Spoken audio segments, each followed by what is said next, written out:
with either Archie or Lily, and it needs to happen. They need to prove that those children, Meghan and Harry, are not entitled to privacy in this matter. And their privacy is trumped by our right to know that no bastard is going to sit on the throne of this country. All Harry and Meghan need to do is prove to us that she popped those babies out. And that's all they need to do. And if they don't, it is unfair on the children. It's also unfair on the royal family. As we've seen Meghan Markle put out more and more content connected to her children, whether that's the pregnancy video that made the entire world cringe from secondhand embarrassment. Doctor looked up, her mouth set in a particular way. Things were getting serious. I said to Meg, my love, you need a push. Did Meghan Markle use a surrogate? That's been something posited literally for well over 3 years when it comes to her firstborn son Archie and even her daughter Lilibet. And many people even wonder, are their children even real? Did Buckingham Palace or Prince William set a trap for Prince Harry and Meghan Markle, and were they gullible enough to fall into it? This is absolutely insane that they thought they could get away with it, especially Meghan Markle and Harry. The con of the century, 2 cons of the century in the form of 2 royal children included in the line of succession. Whole description she does of the Portland hospital, the birth, that was completely fabricated. We all know, the first interview was, we all know that she never intended to go to the Portland hospital. She intended to have the baby at home. That Meghan put on her Instagram feed earlier this week with Archie in the garden. What did you see? But I had to take my children to Professor Bolstrop, who was the leading expert in the field at that time, at the Chelsea and Westminster Hospital it was, and he was going to be investigating. And of course, you know my boys, so you know they're very spirited. That she has that child in a vice-like grip. And it's, you know, if they were a husband and wife team, there are laws now about coercive control. Something unusual is happening behind the gates of Buckingham Palace. Not a rumor, not tabloid noise, something colder, quieter, and far more serious. According to insiders, senior advisors have begun what they are calling an internal verification review, connected to Archie and Lilibet. And for the monarchy, a move like this is almost unthinkable. The crown hates uncertainty. It fears confusion around lineage more than it fears scandal. Titles can be taken away, duties can be removed, but questions about bloodline? Everything she's done has only drawn more speculation and brought the controversies back up about how Meghan and Harry have handled all of this, as well as the rumors that perhaps they used a surrogate for one or both of the children. Those make the entire institution tense, because if there's one rule the monarchy has lived by for centuries, it's this: the line of succession must be beyond doubt. So why now? Why touch the one topic the palace usually pretends doesn't exist? Sources say a series of inconsistencies finally reached a point where they couldn't be ignored.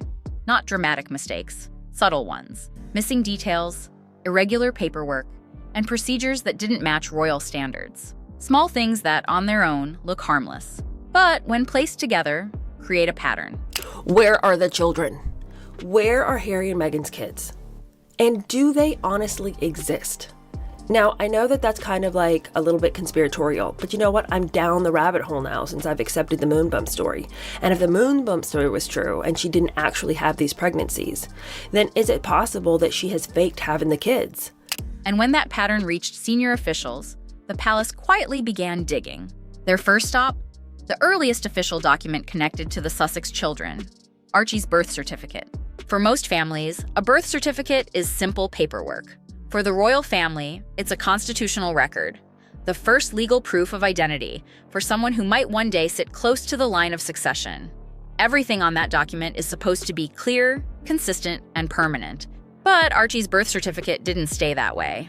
Months after his birth, something quietly changed. Meghan's full legal name, Rachel Meghan Markle, was removed. California Birth Index, and per the website, At the CaliforniaBirthIndex.org, the California Birth Index, or CABI, is a database that stores records of births in California for tracks of birth certificates. Putting her full official name of Rachel Meghan Markle, you can see that the official records show In its place appeared only the title, Her Royal Highness, the Duchess of Sussex. No first name, no surname, just the Crown-approved styling.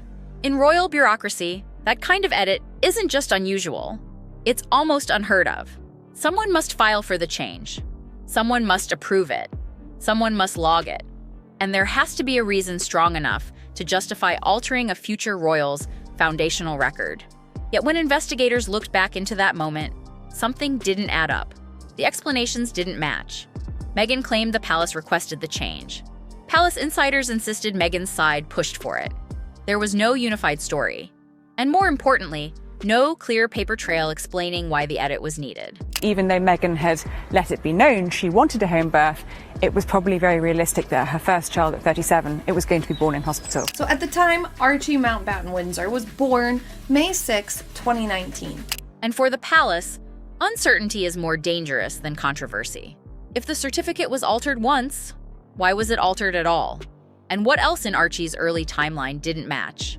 Those questions pushed the review deeper, straight into the day he was born. Once palace staff pulled Archie's certificate, they began retracing everything surrounding his birth. And that's when the second wave of irregularities appeared. Not dramatic mistakes, not scandals, just small details that didn't fit the royal pattern. Details the monarchy normally handles with military precision. First, there was the announcement. What Meghan and Harry did instead was they did not announce it when Meghan went into labor, for whatever reason. They kept Archie's birth private for over 8 hours. They did not tell people that he was actually born and arrived until 8 hours later. They also issued a confusing press release suggesting Meghan had just gone into labor after Archie had already been born. So they were playing games here with this. And the result was that the media and the public felt misled because they were misled. Every royal baby for decades has followed the same sequence: verified birth, official medical statement, palace bulletin, and then a controlled photo opportunity. But with Archie, the order felt reversed. The world learned he was born before any traditional confirmation appeared. Hours passed before details were clarified, and even then, they were vague. No hospital steps, no verified witness statements, just a brief appearance days later that looked staged, not ceremonial. They decide, okay, well, we have to come out and show the baby in some way, but we're not coming out to the street. The filthy masses are not going to have anything to do with our kid. So then they show up, and there's Meghan in her white dress with Harry, and he's holding this completely still baby. Then came the location confusion. Initial reports suggested one hospital. Later statements hinted at another. And behind closed doors, staff reportedly had trouble matching the timeline with standard royal procedures. Royal births usually include midwives, physicians, and senior officials who sign and witness key moments. Everything is documented because it has to be. But when palace investigators reviewed Archie's timeline, they found gaps. Not enough to claim wrongdoing, but enough to question whether the process was followed to royal standards. That it just really kind of boggles the mind. I mean, just for titles, for example. So when Archie was first born, they said they didn't want him to have a title. He was going to be a private citizen. I was like, bravo, you understand. He's not going to be a working member of the royal family. He is going to have to live a normal life, get a normal job. That is fantastic. And then it came out later in the Oprah Winfrey interview. Well, they denied him a title and security because he is a mixed race child. And then it was kind of and then later she kind of backtracked and said, if Archie's timeline felt unclear, Lilibet's was something else entirely. Archie's unusual paperwork raised eyebrows. But Lilibet's birth created a level of uncertainty the palace had never dealt with before. Her arrival was announced entirely through Meghan and Harry's team in California. No British doctors, no royal medical staff, no palace bulletin, no traditional easel outside Buckingham Palace, not even a confirming statement from the royal household. Instead, the public received a polished press release and a handful of carefully selected photos. For any other celebrity, that would be normal. For a child tied to the royal bloodline, it's a break from hundreds of years of protocol. Meghan just went into labor when really Archie had been born for several hours at that point is a foolish game to play, and it only diminished credibility and trust, and it honestly made people kind of mad and irritated about the situation, because it's like, well, why would you do that? Why are you lying to people? Why are you trying to mislead people? Royal births are typically verified by medical professionals approved by the Crown. Records are filed immediately. Witnesses are logged. The location is confirmed. But with Lilibet, none of those familiar pillars were visible. And as investigators reconstructed the timeline, the contradictions multiplied. Even Meghan's pregnancy appearances, captured through Zoom calls and paparazzi shots, didn't create a consistent picture. Some photos made her seem further along, others not at all. Alone, these details would mean nothing. Combined with the lack of royal documentation, they added to the palace's concern. And the silence from Buckingham Palace made everything feel stranger. They neither confirmed nor disputed anything. They simply watched. But the biggest red flag wasn't the birth. It was what came after. The event that should have tied Lilibet to the monarchy forever. Her christening. Before the palace could even look at the christening issue, advisors had to revisit something far more important. You know, Harry and Meghan they would refuse to kind of show him. They finally kind of showed him off in South Africa, and it was very much, you know, kind of a display, and she went to the polo match, and again, people wondered, because it's like, she just didn't, it was a very stiff way she was holding him. It was just looked odd, and you looked at her and compared her to Kate, and you can't help the comparisons. And Kate is playing with baby Louis, and he's, you know, kissing her, trying on sunglasses, and Meghan does not even look at Louis at all, and Louis is looking at her. The laws that determine who is and who is not officially recognized as a royal child. This is where the 1917 letters patent entered the conversation. A dry, historic document that suddenly carried enormous weight. Written under King George V, it outlines exactly which descendants of the monarch qualify for royal titles and recognition. But buried inside that old language is a far more important principle. Royal status is not symbolic. It must be verifiable. To be recognized under the crown, a child must meet several criteria. 1. A lineage the monarchy can fully document. 2. A birth that follows established royal procedure. 3. Ceremonies and confirmations conducted under the Church of England. These aren't optional traditions. They're constitutional safeguards, rules designed to prevent confusion, disputes, or claims against the throne. Most of the time, these steps are easy to follow. Duchess of Sussex, no longer HRH, was safely delivered of a son, and she and her child are both doing well. So back to the tradition of putting out a framed bulletin or a gilded easel outside Buckingham Palace after royal births has been going on since 1837, so it's a cool tradition. And George, Charlotte, and Louis' easels listed the doctors' names with signatures, birth weight and time, and referenced the royal family. But Archie's notably only included mention of the Queen and the royal family in the wording, but not on the actual document, and then they omitted the signatures from the doctor's presence, unlike previous notices. Royal births happen in the UK, under supervision, with witnesses, records, and immediate filing. But with Archie and Lilibet, too much happened outside that system. A foreign birth, no royal medical witnesses, unverified timelines, contradictory documents, which brings us to the ceremony that should have answered all questions, but instead created the biggest one of all, the christening that wasn't recorded. A christening may seem like a sweet family moment, candles, godparents, photos, blessings, but inside the monarchy, it's far more than that. It's a constitutional act. It formally links a royal child to the Church of England, the institution intertwined with the crown itself. It creates the first official spiritual and historical record of the child's identity. And then the next holiday card we see, I believe it was the famous Lilibet's born and here's little Archie. And that little kid who's Archie doesn't look anything like the little kid we've seen in the Harry and Meghan documentary on Netflix that we saw. I don't know who that kid was in the picture, or even Lilibet doesn't look like the picture that they've shown of her. Those kids didn't look the same. That's why Meghan's announcement about Lilibet's christening in California raised immediate questions inside royal circles.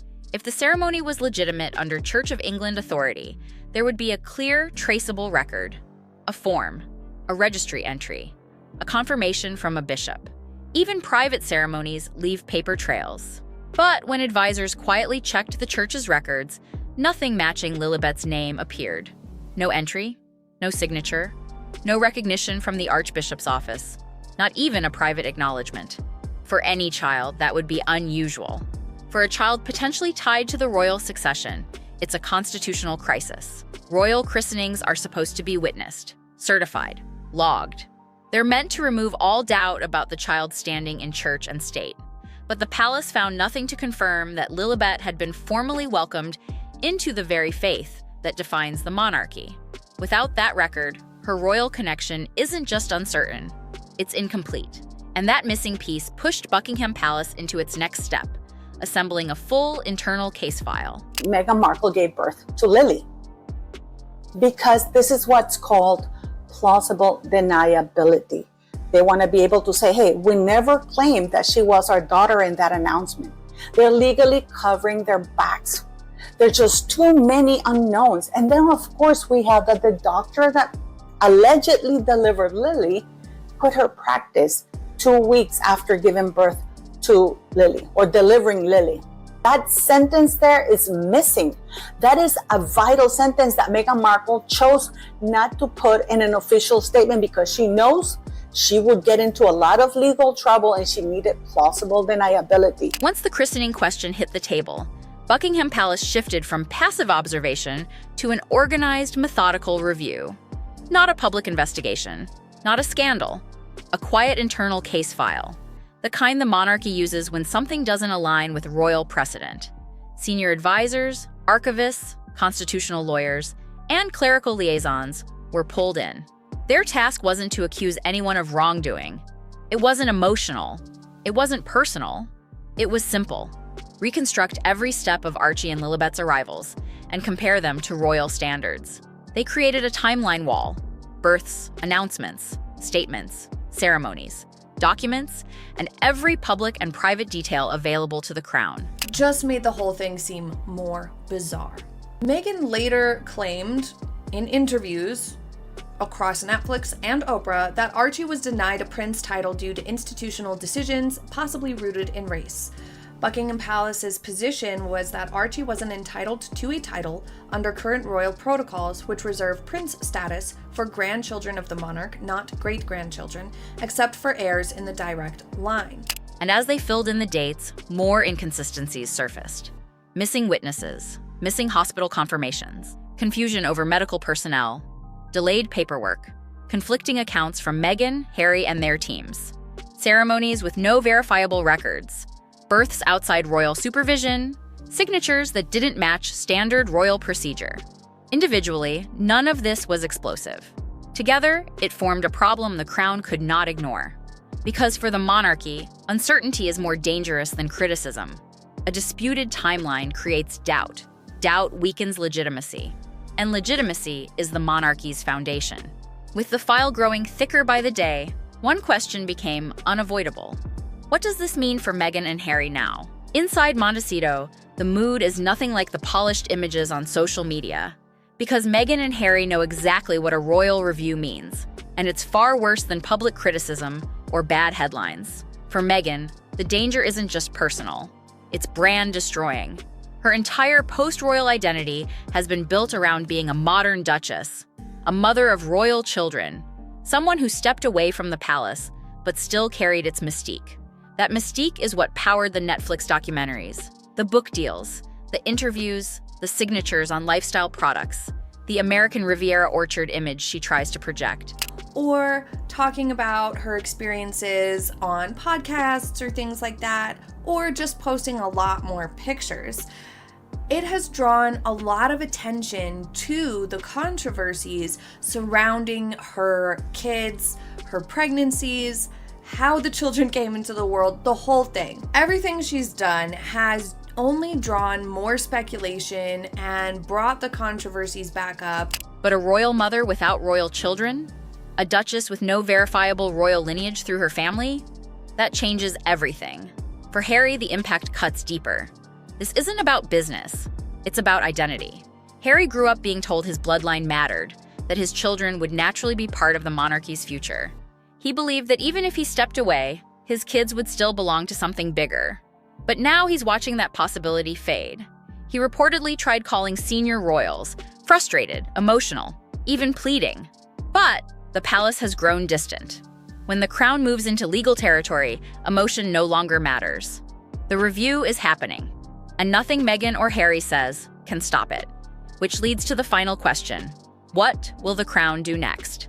Now that Buckingham Palace has quietly assembled its file, the final stage is the one Meghan and Harry fear most, the stage where the monarchy decides how to act. And the crown always chooses the option that protects the institution, not individuals. There are 3 possible outcomes, and each one would reshape everything around Archie and Lilibet. People wouldn't, for the rest of maybe Archie and Lily's life, they may deal with questions about this surrogacy. And the only people they have to blame are their own parents who have fueled these rumors.